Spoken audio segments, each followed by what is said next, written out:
Okay, now that I've got this thing tore down, this is as far as I like to take them.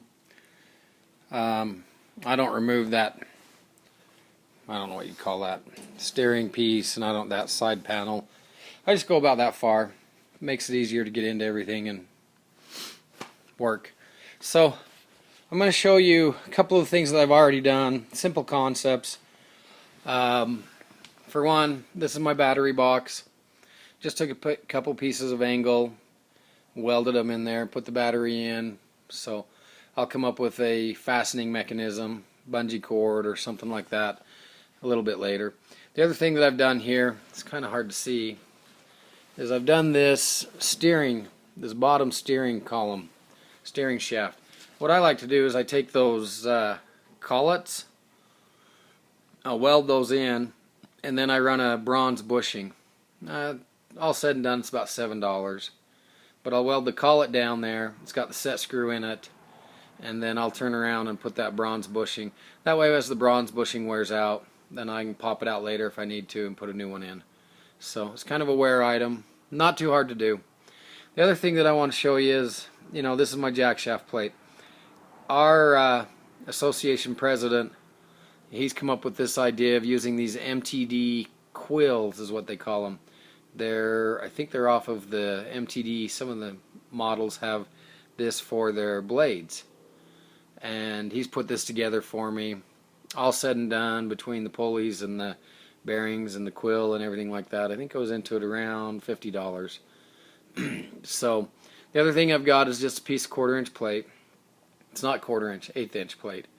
And then I've also got a couple pieces of angle that right now I've got them tacked to the side, because I know after I put that in there I decided I was going to lower it more, and so I just put a little tack in there, bolt things down, so if I need to I can grind it off and move it. And that's one of the things I also would like to emphasize. I weld in certain spots, but if I can come up with a way to bolt something together, like the front end or the back end, I will definitely do that. There's nothing worse than having to change a part out and you have to tear the whole machine down and flip it upside down and spend hours grinding to get something that you've welded in. Some of the guys weld the front end solid.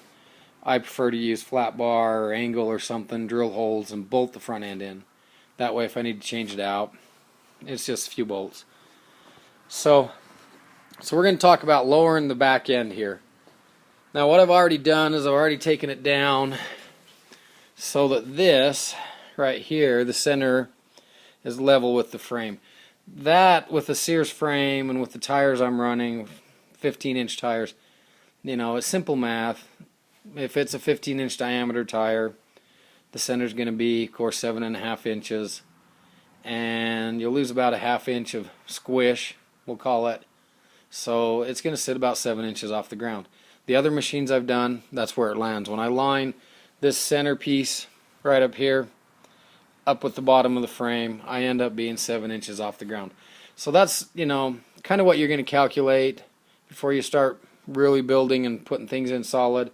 You might want to slip the tires on, level out the frame, and see where you end up. So what we do here with this is a Sears frame. You can do the same concept with the MTD, but we take this mount, which is the factory mount. What I do is I remove the transaxle. It's bolted down at the bottom. Originally from the factory, it's sitting right, of course you can see the lines right down there. That puts the transaxle way below the frame, lifts the lawnmower up in the air, of course. It needs more clearance so that it can have the lawnmower deck, and it'll raise and lower and do all the adjustable stuff. So what we do is, with an MTD, you take their stock mechanism or bend you a piece of angle like this right here. With the Sears, you just unbolt it and go on the outside of it.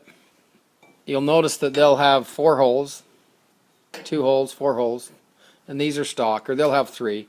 What I do is I center it up and drill some extra holes, and then you just line it up in the hole, bolt it down, and drill 2 holes above it.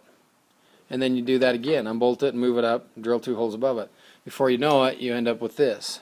So this now, each hole I've noticed with these is 1 inch.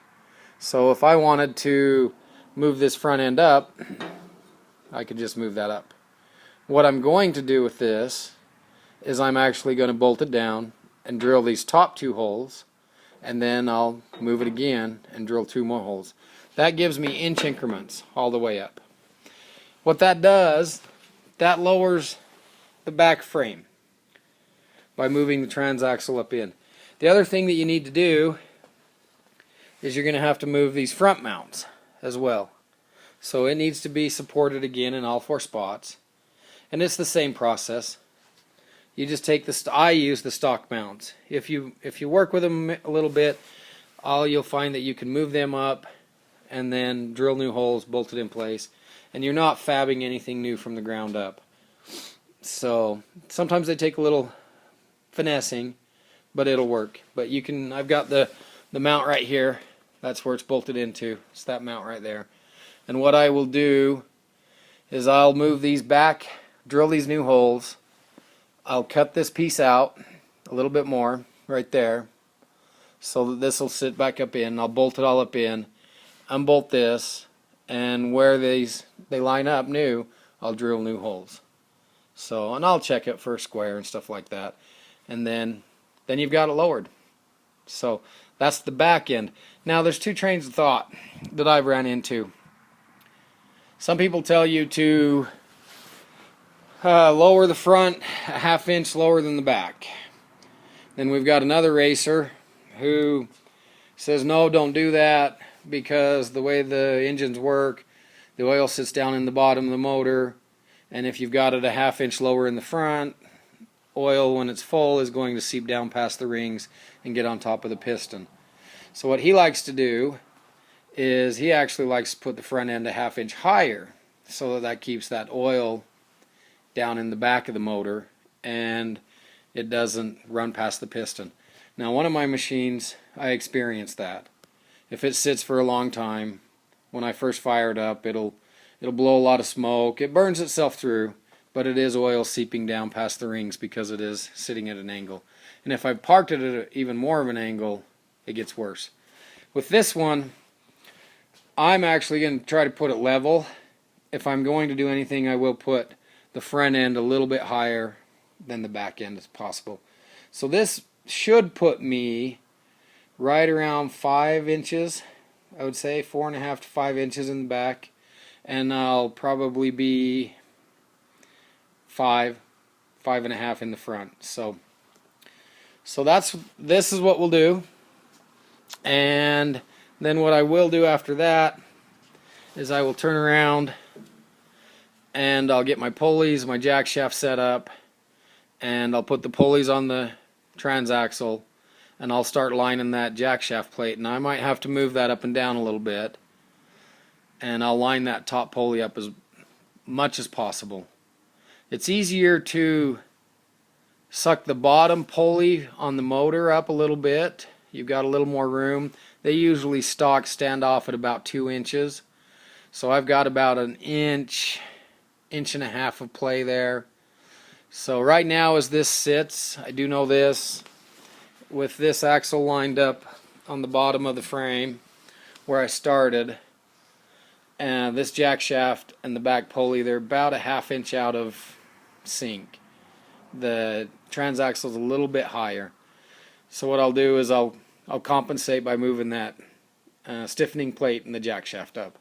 And then when we get to the motor side, I'll be able to suck that pulley up on the motor a little bit and get everything lined up as it needs to be. So I think that's about all I've got for right now.